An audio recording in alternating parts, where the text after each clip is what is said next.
بسم الله الرحمن الرحيم. الحمد لله رب العالمين، وأصلي وأسلم صلاة وتسليما يليقان بمقام أمير الأنبياء وإمام المرسلين سيدنا وحبيبنا وقدوتنا محمد صلى الله عليه وسلم. أما بعد، فأوصيكم وأوصي نفسي المذنبة بتقوى الله عز وجل، فإنها وصية الله في الأولين والآخرين. يقول الله سبحانه وتعالى في القرآن الكريم: ولقد وصينا الذين أوتوا الكتاب من قبلكم وإياكم أن اتقوا الله وإن تكفروا فإن لله ما في السماوات وما في الأرض وكان الله غنيا حميدا. أيها المؤمنون، baada ya kumshukuru Allah subhanahu wa ta'ala na kumtakia rehma na amani kipenzi chetu, shafii wetu, mtetezi wetu Bwana Muhammadin sallallahu alaihi wasallam, tunamwomba Mwenyezi Mungu subhanahu wa ta'ala kama jamaana fi hadha almasjid wa fi hadhihi saa, tunamwomba ya Rabbi kwa ukarimu wake na rehema zake akatukutanishe pamoja na kipenzi chake mtume wake Bwana Muhammadin sallallahu alaihi wasallam katika pepo yake ya juu al-Firdaus al-A'la. Allahumma amin. Ikhwata al-iman, katika mwaka wa 7 au mwaka wa 8 wa hijra Bwana Mtume Muhammadin sallallahu alaihi wasallam, mtume wetu Bwana Muhammadin sallallahu alaihi wasallam ba'atha Aba Ubaida bin al-Jarrah, alimtuma sahaba huyu Abu Ubaida bin al-Jarrah radhiyallahu anhu katika mji unaofahamika kwa jina la Bahrain. Alimtuma kule katika mji ule wa Bahrain liyatia bijizyatiha, ili aende akakusanye, arudi na kodi za mji ule wa Bahrain, kwa sababu mji ule ulikuwa chini ya dola ya Kiislamu kwa wakati ule. Abu Ubaida alikwenda kutekeleza ule wajibu aliopewa na Bwana Mtume Muhammadin sallallahu alaihi wasallam, akakusanya ile kodi yake, kisha akarudi Madina, mji wa Bwana Mtume Muhammadin sallallahu alaihi wasallam. Ikasadif kurudi kwake, kuingia katika mji wa Madina, aliingia alfajiri. Ilipofika wakati wa sala alfajiri, walikusanyana masahaba Bwana Mtume sallallahu alaihi wasallam, walikuwa wengi katika msikiti, bikhilafi baqiyati alayam, kinyume na siku nyingine. Kwa maana sio kwamba masahaba walikuwa hawaendi swala ya jamaa msikitini, lakini walikuwa wakiswali sehemu nyingine, wakawa wengi msikitini. Mtume sallallahu alaihi wasallam akaswalisha swala ya alfajiri. Alipomaliza kuswalisha akainuka, na sio katika desturi yake na kawaida yake. Wakati anainuka kuelekea nje ya msikiti wake mtukufu, masahaba fa'taradhu lahu, wakamzuia. Fatabassama Rasulullah sallallahu alaihi wasallam, Mtume sallallahu alaihi wasallam kinywa chake kitukufu kikaonesha tabasamu. Kisha akawaambia masahaba zake: adhunnukum annakum sami'tum biqudumi Abi Ubaida, ninachojua kwenu nyie mumepata habari kwamba Abu Ubaida amerudi, na huenda mmejua kwamba amerudi na kitu chochote. Masahaba wakamwambia: bala ya Rasulullah, ndivyo hivyo, tumepata habari hiyo. Mtume sallallahu alaihi wasallam akamwambia: fa abshiru wa amilu ma yasurrukum, basi chukueni bishara ya kheri na uzuri, na hamtokiona kutoka kwangu isipokuwa kitachowafurahisheni nyie. Masahaba walifurahi kupewa bishara hiyo. Kisha ujumbe ambao kwamba ndio nataka nianze nao, Mtume sallallahu alaihi wasallam akawaambia masahaba zake, kawapa bishara kwamba wasiwe na hofu. Alichokuja nacho Abu Ubaida wao watakipata, wala wasiwe na hofu. Kisha akamwambia, fa wallahi mal faqra akhsha alaikum, mimi siwaogopeeni nyie masahaba zangu na umma wangu kiujumla ufakiri kwamba utawakuteni, lakini ninachokuogopeni an tubsata alaikum ad-dunya, kufunguliwa dunia, kama busitat ala man kana qablakum, kama ilivyofunguliwa kwa waliopita kabla yenu. Fatanafasuha, mkashindana na hiyo dunia, kama tanafasuha, kama walivyoshindana waliopita kabla yenu. Fatuhlikakum kama ahlakatuhum, kisha ikawaangamizeni kama ilivyowaangamiza waliopita. Masahaba, huu ni ujumbe umepewa na Bwana Mtume sallallahu alaihi wasallam, kwamba Mtume anaogopea kwa umma huu sio ufakiri, haogopei ufakiri. Anachoogopea ni watu kufunguliwa dunia, wakawa wanamiliki kila unachokiwaza na unachokifikiria wanacho, lakini bado wakawa wanashindana katika kumiliki dunia. Sasa masahaba wa Mtume sallallahu alaihi wasallam, kwa kuwa wanatoka kwenye madrasa ya Bwana Mtume sallallahu alaihi wasallam, wakatuonesha munafasa, kushindana kwa ukweli kunatakiwa kupatikane katika mlango gani. Mtume amewakataza munafasa katika mambo ya kidunia, lakini akawafungulia na kuwaonesha munafasa wa ukweli unatakiwa uwe upande gani, na sio yeye mwenyewe Mtume sallallahu alaihi wasallam aliwaelekeza washindane kwa upande gani, bali masahaba wenyewe kwa akili zao na uwezo wao wakajua kwamba hii dunia si sehemu ya kushindana, bali ushindani wa ukweli unatakiwa uwe ushindani kwa ajili ya akhera. Tutapiga picha mbalimbali jinsi masahaba walivyokuwa wakishindana katika kuijenga akhera yao. Picha ya mwanzo itakuwa mashindano yao katika mambo ya ibada. Mara moja masahaba wanaofahamika kwa jina la Muhajirin, ambao wao wanasifa kwamba waliishi Maka kisha wakahama pamoja na Bwana Mtume sallallahu alaihi wasallam kuja katika mji wa Madinatul Munawwara.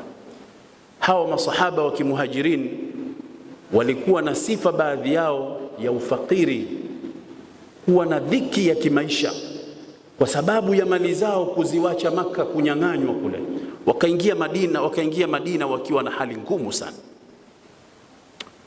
Baada ya kuingia kwenye ule hali mji wa Madina wakiwa na hali ngumu, mara moja wakamwendea Bwana Mtume sallallahu alaihi wasallam. Angalia munafasa wao, mashindano yao yalikuwa upande gani. Wakamwambia, ya Rasulullah, ewe mjumbe wa Mwenyezi Mungu, sisi ni mafakiri, tunakuja tuna maneno tunataka tukwambie. Mtume sallallahu alaihi wasallam anawasikiza.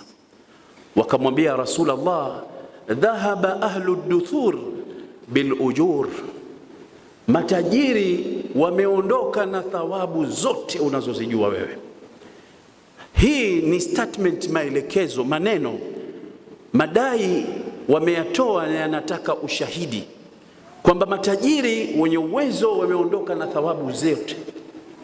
Mtume sallallahu alaihi wasallam amewaelewa, lakini akamwambia kivipi?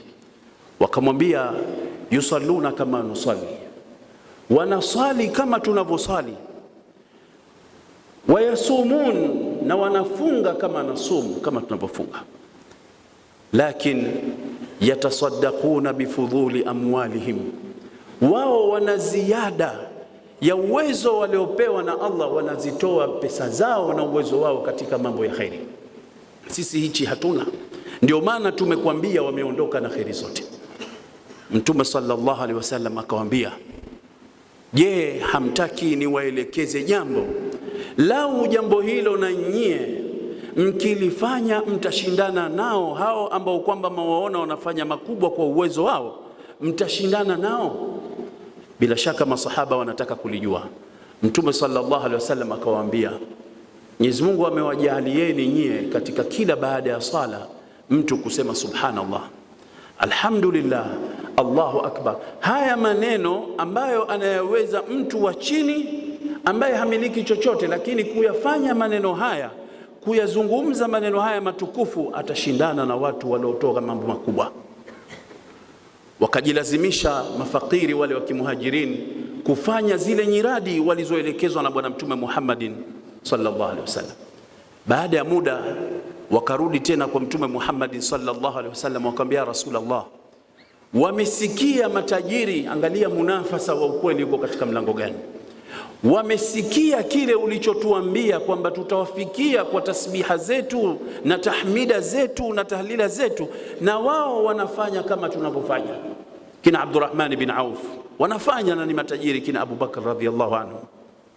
Mtume sallallahu alaihi wasallam akamwambia, dhalika fadlullahi yu'tihi man yasha, hiyo ni fadhila ya Mwenyezi Mungu, anampa yule ambaye kwamba anayemtaka. Angalia munafasa wa masahaba hawa, hawakubaki kwamba kushindania dunia, wamekwenda wanataka kujua vipi wataweza kufika daraja ya juu katika kutenda mazuri. Hiyo ni katika upande wa ibada. Tukija katika upande wa munafasa wao katika nafsi zao, kuitetea dini, wako mbele kwa kuzitoa nafsi zao.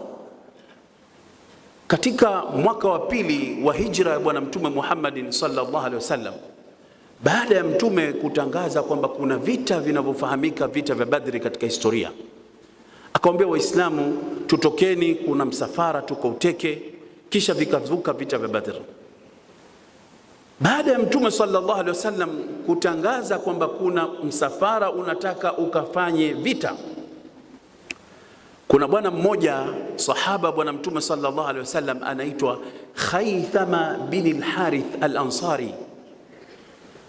Sahaba huyu mtu mzima, huyu alikuwa ni mtu mzima. Angalia munafasa wa masahaba. Akarudi paka kwa mtoto wake Saad bin Khaythama bin al-Harith radhiyallahu anhum jamia, akamwambia, waladi, ewe mtoto wangu, umepata habari kwamba Mtume sallallahu alaihi wasallam tayari ametangaza kwamba watu wanatakiwa wende wakashiriki vita, na mimi sitaki kuipoteza fursa hii. Ewe mwanangu, faathirni bilkhuruj, nipendelee mimi baba yako nitoke nende nikashiriki hivi vita. Faaqim ma'a nisa, wewe kaa na wanawake ulinde familia. Angalia jibu la mtoto alomjibu babake, amwambia, ewe babangu, lau kana ghaira aljanna athartuka, lau kama hili unalolizungumza sio katika mlango wa pepo, sio jambo la kupigania pepo, mimi babangu ningekutanguliza ukenda wewe katika vita, lakini unazungumza ni jambo la pepo, hapa hakuna kutoka, mimi nataka nitoke mimi. Angalia munafasa wa masahaba walifanya kitu gani. Baada ya mvuta ni kuvute ya mtoto na baba yake, wakafika kwamba shauri lao ni lazima wapige qur'a ili waweze kumchagua kati yao ni yupi ambaye kwamba atakwenda kushiriki vita vile. Fawaqa sahmun, kura ile ikaanguka kwamba mtoto aende akashiriki vile vita. Mtoto yule Saad bin Khaythama bin al-Harith radhiyallahu anhu akenda kushiriki vita vya Badr, na akawa ni miongoni mwa masahaba waliopata utukufu wa kupata shahada katika vita vile. Ulipokuja mwaka unaofuata vita vya Uhud, mzee Khaythama tayari amempoteza mtoto wake Saad. Sasa anakwenda mwenyewe kwa Mtume sallallahu alaihi wasallam.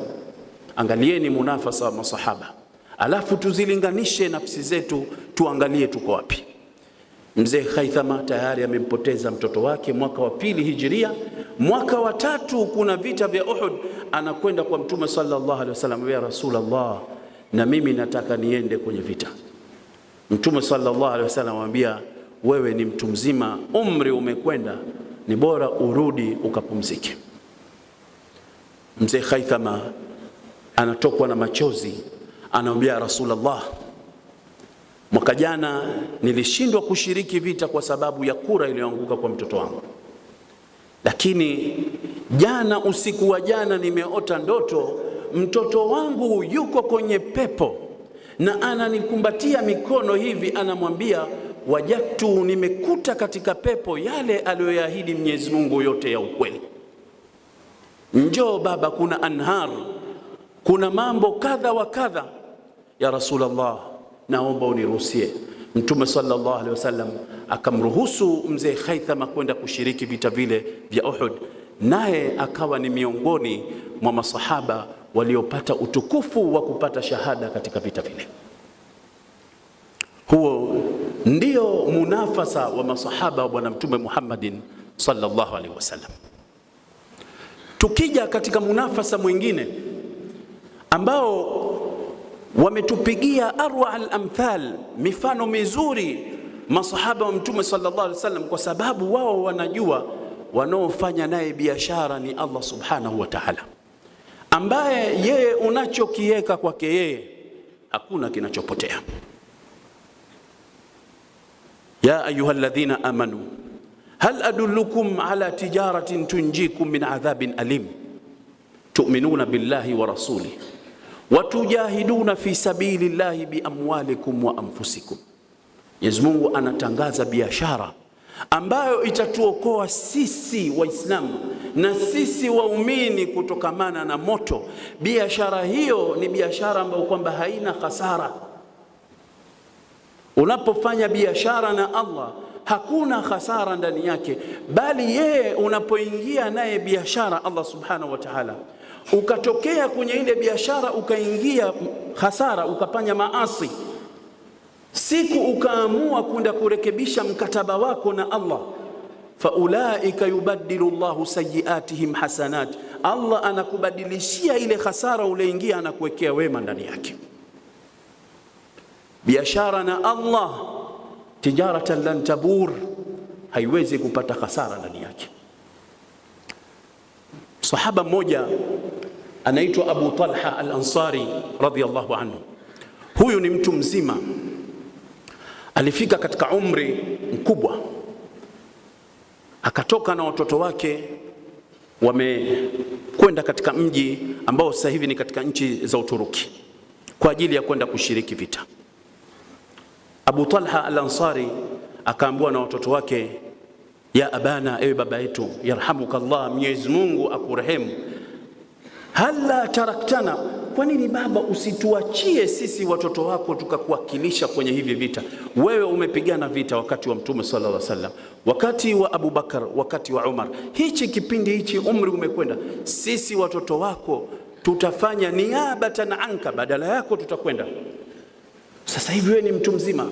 Angalia yule mzee Abu Talha alivyowajibu wale watoto wake, akawaambia, nashindwa kuwajibu, nashindwa kujizuia nikiisoma aya ya Mwenyezi Mungu inasema infiru khifafan wa thiqalan. Zamani wakati natoka mimi nilikuwa ni mwepesi, ndio mlikuwa mwazungumza. Nishetoka kipindi sina mashughuli, umri wangu kijana, lakini Mwenyezi Mungu ametuambia tutoke kwenye vita kuitetea dini tukiwa khifafan, wepesi, wa thiqalan, kama hali yangu mimi sasa hivi ya uzito. Nitakwenda kumjibu nini mimi Allah akiniambia mbona ukutoka katika hali ya uzito, umetoka katika hali ya wepesi? Twendeni wanangu.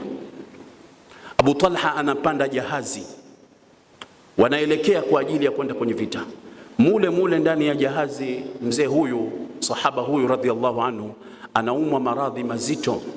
Mauti yanamshika wakati anaelekea kupitetea dini hii, anakufa mule. Watu waliokuwa kwenye lile jahazi walikosa sehemu ya kumstiri mwili wake, wakatembea kwa muda wa siku 7 bila ya kuona sahil, sehemu nchi kavu. Baada ya siku 7 ndio wakakuta sehemu jazira naia, kisiwa kiko mbali, wakaenda kumzika. Lam yataghayyar shay'an, hajabadilika chochote, kwa sababu anafanya munafasa, anafanya tijara, anafanya biashara na Mwenyezi Mungu Subhanahu wa Ta'ala. Aqulu qawli hadha wa astaghfirullah al-azim li wa lakum fastaghfiruhu innahu huwal ghafurur rahim wad'uuhu yastajib lakum innahu huwal barrul karim. Alhamdulillahi rabbil alamin والعاقبة للمتقين ولا عدوان إلا على الظالمين وأشهد أن لا إله إلا الله ولي الصالحين وأشهد أن سيدنا وحبيبنا وقدوتنا محمدا عبده ورسوله. أيها المؤمنون, Allah anatutaka kwenye Qur'anul Karim, tukiwa tuko katika mwezi kama huu mtukufu, mwezi wa Shaaban, tunaelekea katika mwezi mtukufu wa Ramadhan, tufanye biashara na yeye. Wasari'u ila maghfiratin min rabbikum, kimbilieni kukimbilia msamaha wa Mola wenu, wa janna, na kuikimbilia pepo, ardhuha as-samawati wal ardh, ardhuha as-samawati wal ardh, ardhuha as-samawati wal ardh. Ukubwa wa hiyo pepo ni hivyo unavyoona ukubwa wa mbingu na ardhi. Takhayal, fikiria unapoweza wewe kufikiria. Na hichi ndio kipindi cha kujipinda, na mwezi unaokuja ni mwezi wa kuyaendea mambo ya kheri. Umekutana na misimu ya kheri mingapi? Umefanya mangapi? Umefanya mambo mangapi? Lau kama wewe waulizwa na nafsi yako ya kuuliza, litaje jema moja, khabia moja ambalo walikumbuka umelifanya kwa ajili ya Allah, moja tu. Iulize nafsi yako, umeifanya kwa ajili ya Allah. Na ukumbuke kwamba wa kulluhum atihi yawma alqiyamati farda, kila mmoja atakwenda mbele ya Mwenyezi Mungu akiwa peke yake. Waqifuhum, na watasimamishwa, sote tutasimamishwa. Innahum mas'ulun, tunakwenda kuulizwa mbele ya Mwenyezi Mungu Subhanahu wa Ta'ala. Ndio maana ikaambiwa hii dunia halali yake ni iqab, ni hisab, na haramu yake ni iqab. Tuchoeni tulivyonavyo katika ilmu. Waliokuwa na ilmu watoe ilmu zao, waliokuwa na uwezo watoe katika walivyoruzukiwa na Allah Subhanahu wa Ta'ala. Katika kipindi cha Sayyidina Uthman bin Affan radhiyallahu anhum jami'an, sahaba huyu, kipindi cha utawala wake, kipindi cha utawala Abu Bakar radhiyallahu anhu, kulitokea shida kubwa sana, majaa, njaa, as-samau lam tumtir, na ardhi haijaotesha chochote, mvua zimekata. Kipindi cha Abu Bakar, sio cha Umar, cha Abu Bakar. Cha Umar ni chengine. Masahaba wakakusanyana, wakaenda zao mpaka kwa Sayyidina Abu Bakar radhiyallahu anhu, wakamwambia, ya khalifata Rasulillah sallallahu alaihi wasallam, tumekujia tukushtakia kwamba masoko yamekauka, hamna kitu sokoni, watu wana hali ngumu, na wewe ndio khalifa, elekeza kitu, zungumza kitu. Abu Bakar akawaangalia akamwambia, insarifu, ondokeni, liacheni hili jambo. Wafanya biashara wale wakarudi zao baada ya kurejeshwa na Abu Bakar. Ilipofika majira ya jioni, ndio jua linakaribia kuzama zama, ukaonekana msafara wa ngamia 100 ukiwa mahmula, umebebwa, wale ngamia wamebeba vyakula aina mbalimbali ya vitu, wamebebeshwa. Matajiri wale na wana Madina wakatoka, wanauangalia ule msafara, wanauangalia utakomea wapi, utakomea wapi, mpaka ukenda kukomea kwenye nyumba ya Uthman bin Affan.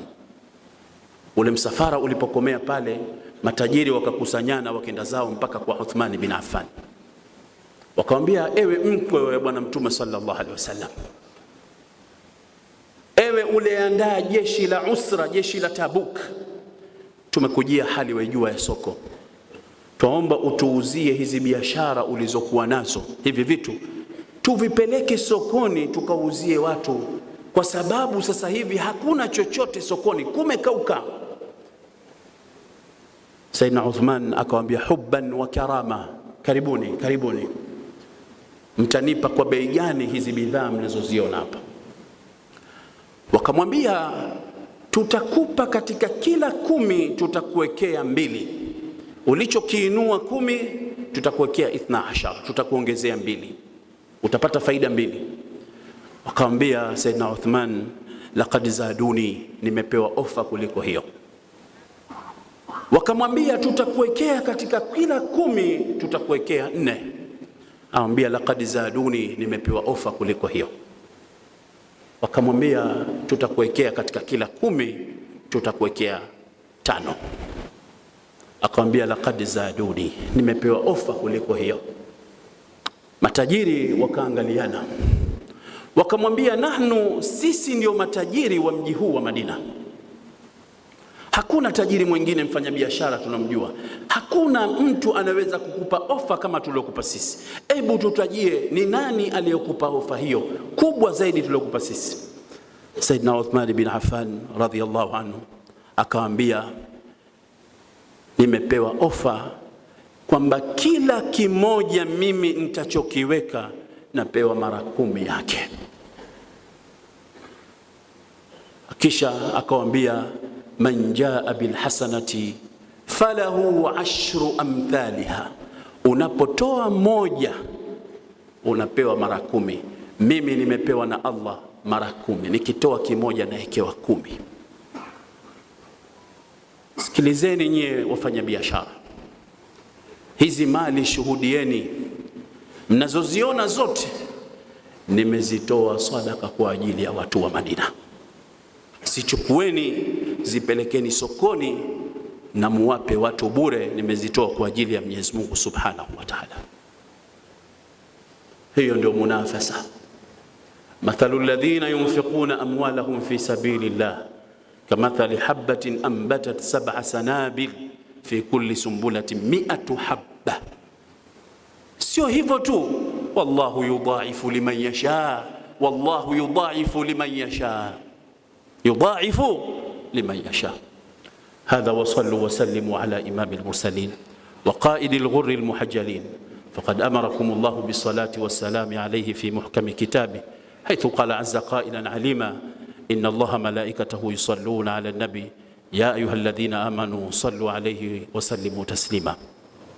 اللهم صل على نبينا محمد وعلى آل محمد كما صليت على نبينا إبراهيم وعلى آل نبينا إبراهيم، وبارك على نبينا محمد وعلى آل نبينا محمد كما باركت على نبينا إبراهيم وعلى آل نبينا إبراهيم في العالمين إنك حميد مجيد. وارض اللهم عن خلفائه الراشدين وعن أزواجه أمهات المؤمنين وعن سائر الصحابة أجمعين وعنا معهم برحمتك يا أرحم الراحمين. اللهم اجعل جمعنا هذا جمعا مرحوما، واجعل تفرقنا من بعده تفرقا معصوما، ولا تدع فينا ولا معنا شقيا ولا محروما. اللهم اغفر للمؤمنين والمؤمنات، المسلمين والمسلمات، الأحياء منهم والأموات، إنك سميع قريب مجيب الدعاء. اللهم اشفنا واشف مرضانا ومرضى المسلمين، وارحمنا وارحم موتانا وموتى المسلمين. اللهم طهر قلوبنا من النفاق، وألسنتنا من الكذب، وأعيننا من الخيانة. ربنا آتنا في الدنيا حسنة وفي الآخرة حسنة وقنا عذاب النار. عباد الله، إن الله أمركم ب3 أمور فأتوها، ونهاكم عن 3 أمور فاجتنبوها. إن الله يأمر بالعدل والإحسان وإيتاء ذي القربى، وينهى عن الفحشاء والمنكر والبغي، يعظكم لعلكم تذكرون. وأقم الصلاة.